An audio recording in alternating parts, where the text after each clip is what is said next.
పనసపొట్టు తీసుకుని ఉప్పు వేసుకుని కొద్దిగా వాటర్ వేసుకుని శుభ్రంగా 2-3 సార్లు కడుక్కొని తర్వాత నీళ్ళు శుభ్రంగా తీసుకుని మళ్ళీ వాటర్ పోసుకుని ఉడకబెట్టుకోవాలి. ఉడకబెట్టుకుని కొంచెం ఉప్పు వేసి పసుపు వేసి ఉడకబెట్టుకుని నీళ్ళు లేకుండా శుభ్రంగా పిండేసుకుని ఇలా పక్కన పెట్టుకోవాలి.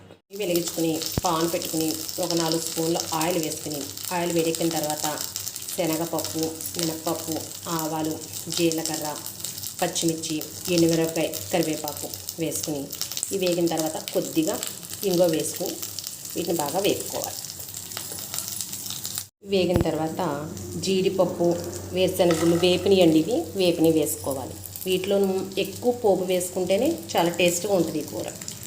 బాగా వేగిన తర్వాత ఇందులోకి పనసపొట్టు వాటర్ లేకుండా తీసుకున్నాం కదా ఉడకబెట్టి, అవి వేసుకుని బాగా కలుపుకోవాలి. పనసపొట్టు వేసిన తర్వాత కాసేపు మగ్గించుకున్న తర్వాత